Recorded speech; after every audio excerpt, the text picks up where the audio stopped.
All right, everyone, welcome to another edition of the Good Life Small Business Podcast, and I am excited to be at one of my favorite places, McCues Taproom here in Kearney, and I am pleased to be joined by Ryan and Katie Fitch and Tara and Joe Johnson, who are the owners of McCues here in Kearney. So thanks, guys. Appreciate it. Thank you. Thank you very much. So let's just get into it here so that we can get to know you guys a little bit better. What books are any of you reading right now? Well, who wants to take that one? I normally, I'm excited myself. I'm kind of a nerd, so I like fantasy and sci-fi books and stuff like that. I like to go with that kind of fiction type stuff. So unfortunately, I'm a little bit stalled out. I am on a book, Robert Jordan, Wheel of Time, which they say is like one of like the best fantasy books of all time. So I'm about halfway through, but it's hot and cold. So, yeah. But last couple of books I read before that were a couple by Patrick Rothfuss, The Name of the Wind and The Wise Man's Fear, and it was really great. Wow. Really great books, and just I don't know, cool. Kind of a slow start, but all of a sudden I just was like, man, part of a trilogy, and I can't wait for that third book to come out. So cool. Yeah. Good. Anyway. Okay. I am quite opposite of what you would read. I read easy read books. Yeah. And I read several at one time. I never read just one book at a time. So I'm currently reading Jessica Simpson's book, Open Book, and Nicholas Sparks' The Return. Those are the two I'm on right now, but Very cool. She's mine. I just got done with The Outsiders because I read it listened to it with one of our kids. He needed 10 points for AR, and that one was for 7, so we did it. But It was pretty violent. Like, these guys say there's a movie for it that came out in the 80s, but we'll have to watch it. So Yeah. Audiobooks for AR. It's an amazing. Technology is amazing when it comes to that stuff. So yeah. And all you need is a Kearney Public Library, and you can get those audiobooks right off for free. So it's a good thing. Yeah. The last book that I read was I Am a Man, Chief Standing Bear's Journey. Oh, nice. That's a great one. It's by a UNL professor. Currently reading Something in the Water by Tony Gomes. It's a story of Lincoln businesses that started from nothing and grew to what we now. So like Nelnet. My day job, Olson. So Olson's stories in there, and just a whole bunch of cool Lincoln stories of major businesses that formed that city. So, very cool. Yeah. It's a big picture book too, so it's got like lots of pictures of Lincoln and stuff in it. And Tony Gomes is a cool dude. He's the director of the Nebraska Department of Economic Development. So cool stories, cool read. So. I like listening or talking to people that have been in Kearney for a long time and how downtown has changed so much in the different buildings and what they used to be. So it'll be a good book. Yeah. Good one. How about podcasts? Anybody listen to any good podcasts? I know that I'm really missing the boat because my friends and family are always telling me about new podcasts of a variety of topics, and I don't know why I don't. I mean, I always have my headphones in. I'm always listening to music, which is fine for me, but I should. I mean, I have listened to my share of Joe Rogan, and I used to listen to a lot of Mark Maron, WTF. But yeah, I better get with the program. I'm missing out. Well, that was the name of the podcast. So. I've listened to the Rise podcast, Rise Together. Really, we're kind of music junkies. Yeah. So if we have the music on, we have the country music on. Yeah. That's what we do. That's our thing. He listens to sports podcasts. Yeah, sports. Husker Spot podcast. Yep. I do listen to Tesla podcast. Okay. I'm just I like that technology. The car, not the band. Well, either or. If there was one on the band, I'd probably listen to it. But I haven't found it yet. I like my Husker podcast. I'm the same way, and especially if I'm going for a run, I don't usually take things in very well when I'm trying to gasp for air. Sure. So just some nonsense about a Husker podcast. Yeah. Pretty good. Yeah. So I like those. So, all right, guys. So I think I know a little bit, but I'm really curious to know more about McCues, how it got started, how you guys kind of came together, and just kind of walk us through the journey from vision to reality of how this got going. You want to kick that off? We've known each other for a long time, and so when the Johnsons moved back to Kearney, it was really great because obviously they were good friends of ours, and we were excited to be around them again. And we went on family vacation together with our kids and their kids, and went to Fort Robinson, fantastic vacation spot. You can't get enough of that. And then on our way back, we stopped at Kincaidor in Broken Bow there, and it was at that time it was just still very fresh, and I mean, not like it's not exciting now, but I mean it was just very much wow, this is a cool place. I haven't been here yet, and good beer, obviously, great food and things, and then we were just like joking, over drinks, like, hey, wouldn't it be fun to do something like this, Yeah. Because it felt like it, you get your finger on the pulse of like craft beer and just what's really cool, and of course we've liked beer for ages, and we Sure. we love going around to breweries and different bars and things for sure. So, we just laughed it off, like, hey, let's start this up, okay, and.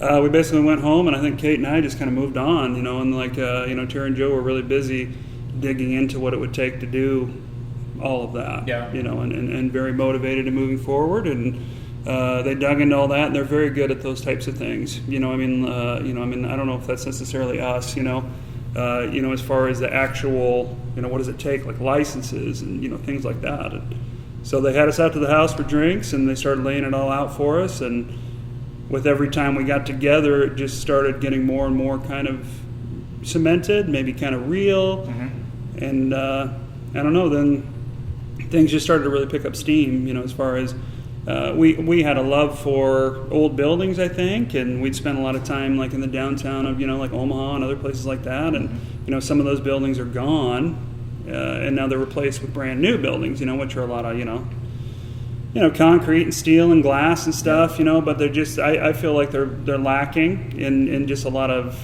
story and just the feel and the vibe. And I like that a lot better, Yeah. Just that old vibe. And so anyway, our landlord here, Patrick Moore, was, redoing this building, and it just kind of fell into the lap, and it seemed like exactly kind of what we needed, and we needed to get on top of that, and we needed to figure out how to do something maybe different. And I don't know, that's the direction we headed in. Mm-hmm. A lot of brainstorming, so. And I think during that whole process, there was the brewers and the distributors were kind of going at it in the Nebraska legislature. Okay. And part of my day job, I track legislation, and I've always done that since we moved back. Tara and I moved back here to Kearney. I was a city administrator in the state, so following legislation on an annual basis is just something that I've done. So during this whole process, the brewers and the distributors were trying to settle their differences in the legislature, and it was all about the at-rest clause. So meaning that when does the beer become the possession of the distributor, Okay. and when is it not the possession of the brewery anymore? And so I'll give you an example, like Bolo Brewing up in Valentine. So they wanted to get their beer across the street to a steakhouse, but they had to ship their beer all the way to Omaha to have it come at rest at the distributor's place in Omaha. Really? Then they had to drive it all the way back out to Valentine to deliver it. So what came out of that was that they compromised, and if there's a truck, that means that they've taken possession of it. It doesn't have to be in the warehouse. But during that whole process, we were originally going to open up a co-op. So this was going to be a co-op because each brewery can have up to 5 satellite locations.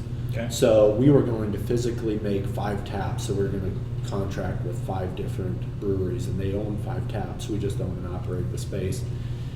So they could physically bring beer without having to go through the distributors. But during that whole process, we checked with the Liquor Control Commission, and they basically said no way, no how.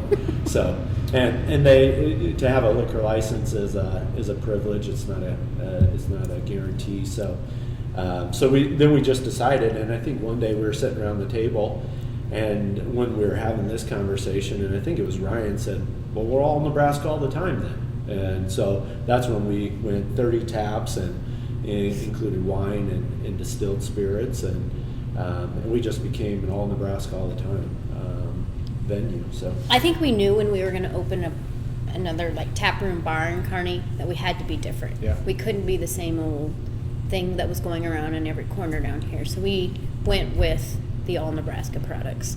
And we just feel like there's a lot of people out there still that don't know that Nebraska makes whiskey.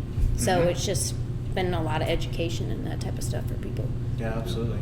And I think it's cool that so when we talk about the brewers and the distributors, there's a third leg to that stool, and it's the retail. So every other bar, I shouldn't say every, but most of the bars, they're okay if they get their large beer, like so their Bud Light, Coors Light, Miller Lite, because that's really what they need. So the distributors can do that product very well.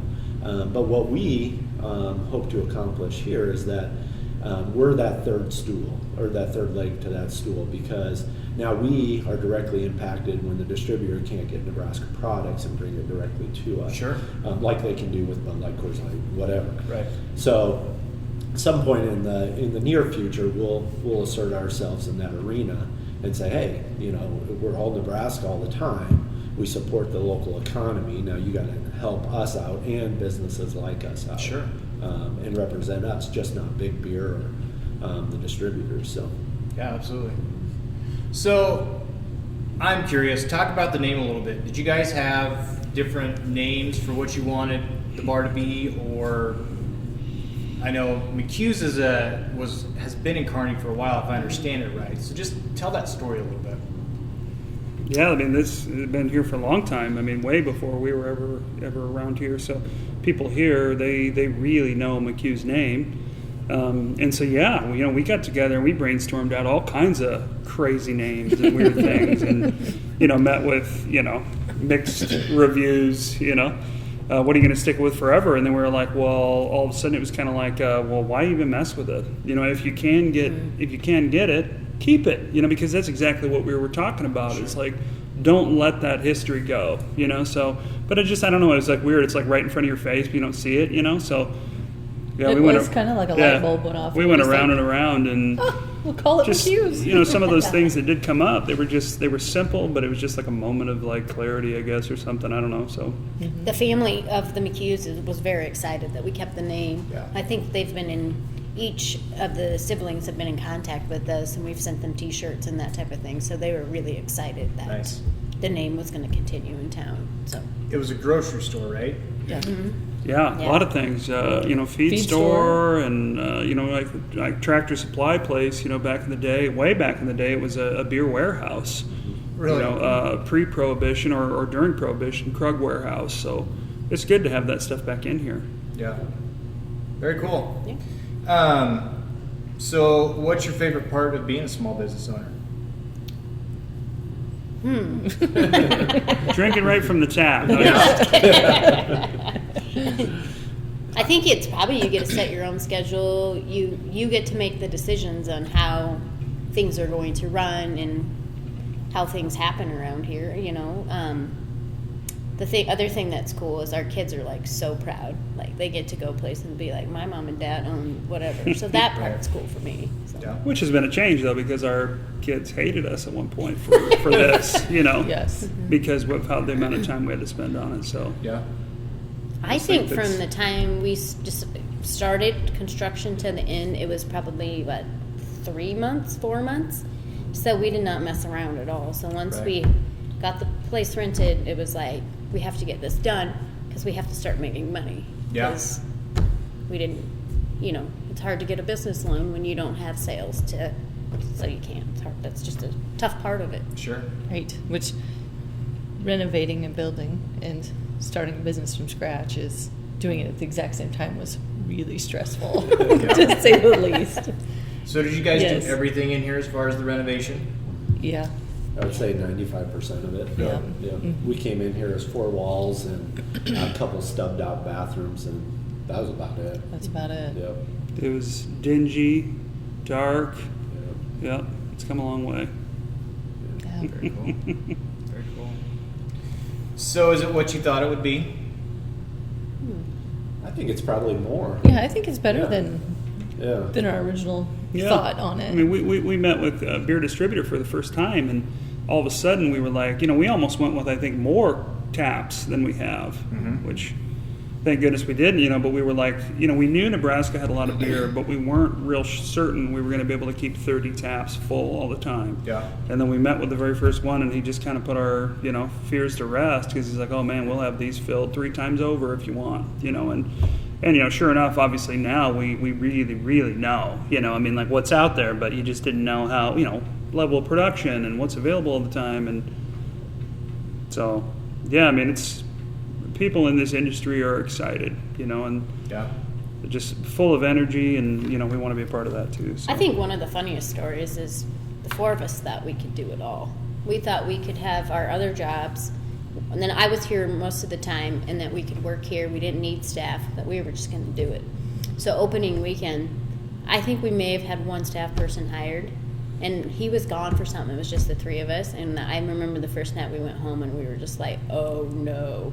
So I think the next day we probably hired a couple people, started getting them trained and that kind of thing. Because then at that point we realized we cannot do it all. Yeah. So when we first set up, we thought we'd serve 12 drinks an hour consistently. So we thought one person can handle it. But we found out very quickly that that model was way off. Yeah. So and all 4 of you have jobs outside of the bar? No? 2 of us now. Yeah. Yep. We started with all of us having jobs outside the bar. Yeah. So I used to do most of the day-to-day operations. Now I kind of do the paperwork. Ryan has just recently come down, like in the last 2 months, and now he's kind of taken over the day-to-day operations. So yeah. Got it. Yeah. So that's good. Great. So it's growing. Good things. Yep. Yep. Yeah, absolutely. Cool. So let's talk a little bit about COVID. And there's a lot out there. It can be overwhelming and it can be negative. But I think being a small business owner, that there can be a lot of positives that come out of the pandemic. And I think that it highlights, for me, and just talking with small business owners, it highlights sometimes you're maybe hesitant, or there's other things to do before you do something maybe that you need to, whether it's an investment in a product or start selling something different or whatever it may be. But I think that COVID made a lot of business owners do things that, they didn't think that they needed to do or didn't want to do at the time, but they had to do to stay afloat. So what's one positive that you guys have taken out of COVID that you're using going forward, or that you've implemented that you're going to be using, and looking back you think maybe, it's a bad deal, but I'm glad that we took those steps to implement that? Sure. I think we can, when we knew we were going to be shut down, we were like, you can either sit here and do nothing, or you need to start thinking so you can be successful at the end of COVID. And the one thing that we started to focus on was the off-sale liquor sales. We have our off-sale license. Yep. And so we were like, offered crowlers 3 for $25. We might not have made much off of that, but at least we were bringing people through the door. Right. The other thing is we changed the front of McCues into like a liquor store. So we took all of our hard liquor and put it out, and put our wines out so people could come in, buy it, and take it to go. So up until then, we really didn't put a lot of emphasis on off-sale, but then during the pandemic, we did. So. Yeah. Did a bit of delivery too, which was great, and I think we were all just blown away and humbled by the amount of people that just throughout all of it just kept right on, contacting us, coming to McCues, and we know how much people are going through, and to have a little part carved out for us was just unbelievable. Yeah. So what a feeling. I think you just have to remember your regulars, like that come in here constantly. Those are the people that saved us during COVID. Yeah, we have some very loyal customers, and those are the people followers that saved us. Mm-hmm, for sure. Yeah. And we did some creative things. So Ryan and I put on the Snow Beast costume, which I'm drinking right now, from Kincaidor, and we went out and delivered beer, cases of Snow Beast to people from Kearney to Holdridge, just wearing this goofy outfit, but things like that. But I think during the shutdown, we didn't have cans or bottles, and then during the shutdown, we were like, we need to invest in a cooler so we can have those things available. And I think it expands. I think we're at like 37 beers now that you can get here. between what's on tap and what's in bottles and cans. So I think that's a positive thing. It forced us to relook at how we sell things, and I think that's something we can build upon in the future too. Yeah. Yep. So, if I'm a fly on the wall, where it's you four sitting down, and I assume you probably sat down, and when the middle of March is hitting and nobody knows what's going on, what was that like for the four of you? Doom and gloom is what it seemed like to start with. Yeah, it seemed like, how are we going to be able to keep this baby afloat? And things like I said a moment ago. I mean, like, things turned out to be better than we could have hoped for and anticipated. And I mean, just unconditionally grateful to all the individuals that just throughout, kept coming to us, and It was a lot of number crunching. What is it going to take to pay the rent? All the bills, everything mounting. There was a lot of text between the four of us and phone calls and what do we have in the bank? What do we need to put in the bank? Where are we gonna? There was just a lot of unknown. A lot of our employees, some of this is their second, third job. So we did go to them and say, we have an employee here, this is their only job. And all the employees that this was their second and third job were like, no, we're fine. You need to give person A their hours. Sure. So we did not have to lay people off. So we kept most of our staff through COVID. We were able to keep even 2 people on schedule to fill crawlers and stuff at night. So, I mean, we were very fortunate too in that room. Because nobody wants to lay anybody off. Right. Yeah. So, I'm going to go off script a little bit here. And dynamic-wise, with 2 married couples, I mean, sometimes with a married couple that's running a business, there can be enough friction for everyone. But with 2 married couples, just kind of talk about the dynamics of your guys' partnership, what it looks like now, what it looked like when you guys started. I think that there's just a lot. To me, it's very interesting how you make it all work, because you've got different personalities, but you got 2 different couples that are working towards the same goal too. So just talk about that a little bit. Oh yeah, I mean, we all know each other really well. We've known each other for a long time, so we've seen some good and bad from each other already. But no, I mean, I think that these guys would agree that we all sort of bring something to the table. We all have our strengths, we all have our weaknesses, and we're able to, as a unit, I think, achieve some success. So I think we all have learning to do, and I don't think it ever stops. I think that's one of the biggest questions I feel like people ask me is, are you guys still friends? Like, and do you still vacation together and you still hang out? And it's like, I think because we've known each other, since college, so coming on 20 years we've known each other. I think that we had such a foundation built in a friendship first, which kind of like a relationship, that we can say, you're pissing me off today, and the other guy says, yep, yep, you are. Yeah. And I think that nobody holds anything against it. I mean, we've had a couple like really stressful moments trying to get this thing started, and it was like everybody needs to disappear. Like, I don't want to see, nobody wants to see anybody. A couple of hours, let's meet back. Meet back. It's all, it's all fine. Right. Yeah. It's kind of like a marriage. Right. Yep. I think we use humor a lot. And like, we have a text thread with all of us, and like a lot of gifts and gifts and whatever. Yeah. Like, so that I think we use humor a lot to get through the little things. Yeah. And I think it's kind of easier. So like, I couldn't imagine like if Tara and I just owned McCues and didn't have Ryan and Katie, like, because I mean, you as a small business owner, you go home and you're like, no, I think it should be this way. No, it should be that way. And then it tears you apart. But now we have, okay, if this is tearing us apart, put this in Katie and Ryan's court. Like, let them be the decide. Right. Because then it doesn't tear you apart. Because then you have another voice into this mix instead of a therapist. You know, Right. Like let's involve the other partners. Let's decide how this should go. And then just to piggyback on that is that whatever's the majority of this group, that's what we do. Like I may feel strongly one way, but if the other three don't, then that's cool. Right. We'll move on. So.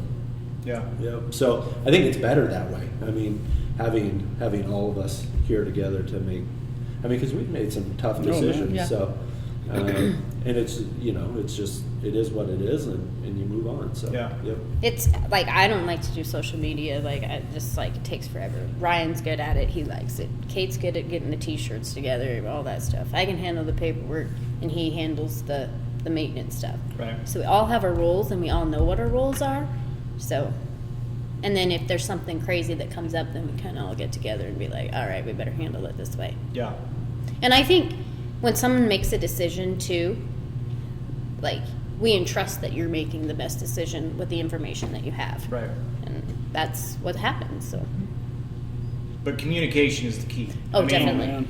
At the root of all of it. And I Yeah. think Yeah. that's a highlight for any small business, whether it's a solo person, you've got to communicate to a lot of different people, or if you've got a partnership, like you said, if you've got a problem with someone, you need to be able to say, hey, I've got a problem.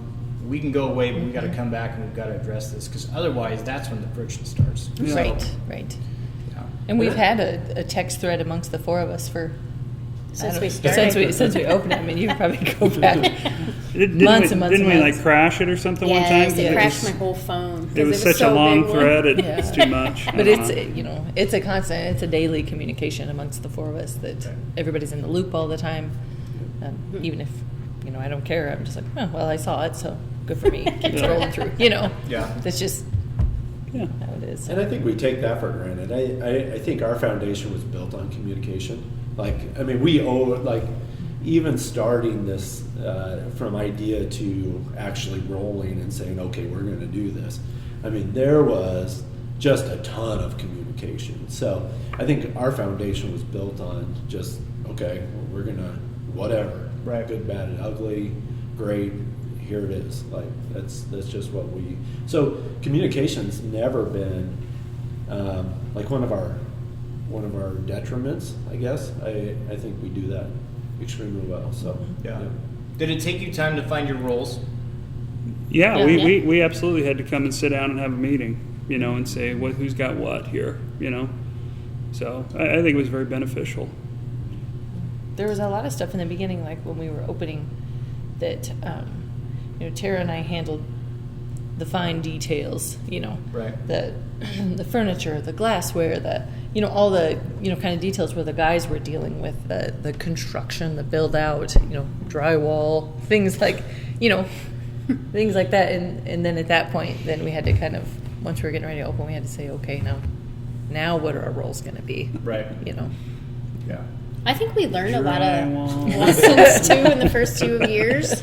I think everything that could possibly have went wrong, Yeah. and it only makes you tougher. Like we went through some like major bank fraud. Somebody hacked into our accounts. Our whole cooler system went down. Like I don't remember what else happened, but in the first year we got really tested. Like you come in, you'd be like, oh no, Man, you not today. you learn a lot. You Yes. learn a lot. You make a lot of mistakes, and you just learn from them. Yep. Yeah. Yep. That's how you get better, right? Yeah. So we've been tested, so we don't need to be tested anymore. Right. Well, in a pandemic, so. Right, Yeah. right. I'm like, you open a business in your second year and a pandemic hits, and you're just like, okay, I got this. We Right. got this. We can do I know. this. No big deal. Yep. Well, I think everybody was ready for 2020 to be like a jumping off point. you We know? did. Yep. Like not just us, but so many people. I think maybe even Trevor might have said that even from Thunderhead. I mean, just like ready to hit the ground running in 2020 and just, Yep.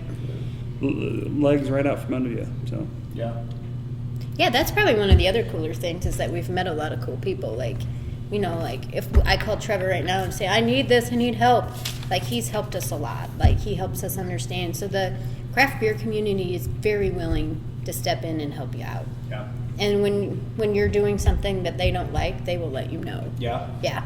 And so that's been cool, the relationships that we've built with the different breweries in the state. Very cool. So if the four of you could go back in time and sit down with the four of you 2.5, 3 years ago, what advice, if any, would you say, okay, maybe you should do this, or would you not do anything and just let it go as it has been, not make any changes? Is there any advice you would give yourself back then? I would buy just a canned cooler. Yeah. So we built a cooler, and we had to redo it in 3 days. So we didn't want to be closed for too long, and there was a holiday, so we only had to close 1 day. But we totally gutted the cooler, rebuilt it from the ground up. Like that's a lot of taps, 30 taps in there. So yeah. You have to remove all that stuff. So yeah, I'd bought a canned cooler. Prefab, like just plug and play. Here you go. Yeah. Learning on the fly doing that? Yeah. Oh yeah. Oh, yeah, man. yeah. But it goes back to the great partnerships. Who was our cooler guy? Scott was his name. Yeah. But I called him one day and I said, hey, we got to totally gut the cooler because there's something going on. And he's like, all right, I'll be right out. And then we took down all the taps, and he'd go, well, on Tuesday morning you need to come back out and help me install it. Sure as heck, he was out bright and early Tuesday morning. Yeah. Came out. I don't know. He come from Omaha or something? Yeah. Yeah, he didn't have to do any of that. Yeah, with draft tags, and I think he charged us like $300 or something like that to do all that. Really? Made And I was 2 trips in I was 2 like, days. holy buckets! So, Thank you. Yeah, that's what I would do. I think it's just saying a lot of thank yous. Yeah. Like, just thank you for helping us. Like, yeah. Just say don't worry. Yeah. Don't be sick with worry. Sometimes like you are. Easier said than done. Yeah, exactly. Yeah, sleepless nights, sure. But people are going to help you along the way for sure, and we've counted on a lot of those people a lot. So I think that's one thing going forward. Like, we've helped a lot of other new business owners in town. They'll even come to us, and I'll be like, make sure you put your fire extinguisher here, put your paper towel holder here. And, like, I know one person in town was like, you saved me a week. I mean, so I just, like, you need to help the next guy out, Right. You've been helped, so you're just trying to pay it Right, forward. right. Yeah. And, we might not have gotten a lot of help when we started, so I'm like, I need to help the next person. Right. So we've helped a lot of UNK classes come in and talk. They want to learn how things started, how to get a business going. So I think that part's important to give back so other people know. Why make people struggle if they don't have to? Right. right, Absolutely. don't hoard that knowledge. So if someone came to any of you, and I'll give you each a chance to kind of share your own, but if someone came to you and said, hey, I'm thinking about starting a small business, what's the first piece of advice you would give them? Research. Know your market. Know how you're going to get the money to start the business. Know if you even have something that people in town want to come to. I'm probably the oddball because I'm the entrepreneurial spirit. Like ever since I can remember thinking, I've always wanted to own my own business. Yep. When I was a little kid, I used to sell crackers with like jelly on them to my neighborhood kids friends for 5 cents. So I'd just go. I mean, if you have a good idea and you could put a business plan together, Yeah. like just give it a shot. I mean, and that's really Man, way I can out see of you two bounds. butting heads. A little bit. that's it's kind of way out of bounds because you have to be more careful than that. But Right. I mean, there's if there's a good idea and you have the financial means to do it, then you should give it a shot. So I think there's people that wait for the perfect time to do whatever they're going to do. And there comes a point where you just have to do it. And it's going to be messy and it's not going to be perfect and there's going to be bumps in the road. But there comes a point, like you said, you have to do your research, but you have to just do it. yeah. So, yeah, I get that. And I like that. So it's that pit in your stomach that you're like, oh man, I'm about to jump off this here cliff, and I don't know if my parachute's going to open. Right. But I've always been, in my work life outside of McCues, I go into clients' offices all the time or out for coffee, and they can tell me to go fly a kite, or they can say, "Hey, I like what you guys are doing. Let's do some business." Right. So I'm preconditioned to all of that. If my parachute opens, good. If it not, then I hope something like gets in my way, like a tree or something. Right. I don't fall too hard. Right. Right. Katie, how about you? Oh gosh. I'd probably tell him not to, try not to get wrapped up in the what ifs, which is hard to say, but gosh, I just remember those first couple of months when we were actually like, okay, we're doing this. Like Ryan said, it was sleepless nights. It was a lot of worry. It was, you just about made yourself sick, worrying about the unknown. And it's like Joe said, at some point you just got to jump and do it. And it's turned out very well for us. I think that, so early on in the foundation of this, so this was the first business that Tara has ever said, okay, let's do this. He's had a lot of other ideas. Yeah, so, to get Tara's buy-in and say, let's do this. So, we were all in, but then the Fitches, they provided that counterbalance. Mm-hmm. So, Tara and I were ready to jump, and the Fitches were like, okay, what if, are we sure, what if? And, I think it really made, our business plan was outstanding, and because that counterbalance really forced us to take a look at what this looks like, and it was all on paper, but it provided that. It provided that foundation for what we have today. Yeah. So Ryan, how about you? Sorry about that. That's all right. Coffee. You can do it. I think you can do it. You're not going it alone. What you were talking about earlier, that's one of the things that, I was thinking about is you are not going it alone. You've got some people that you can fall back on. So many times you feel like you're up a creek. What am I going to do here? And I don't know, it just always seems like somebody comes through, family or friends or whatever. And we're just kind of fortunate that there's four of us, and we can draw on the each of us. So you gotta bury those worries, and you got to just do it. Obviously there's logistics that goes along with that, but you're excited. Don't let anything slow you down. So, right. Yeah.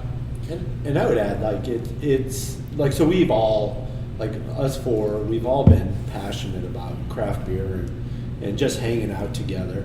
And I think hopefully when somebody walks in here, they say, "Oh man, this is all about hanging out and craft beer." What our passions were. So.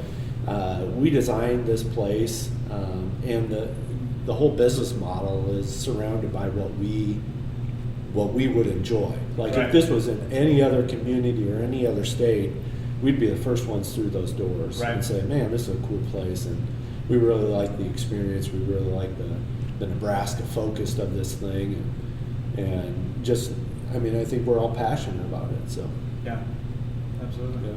Cool.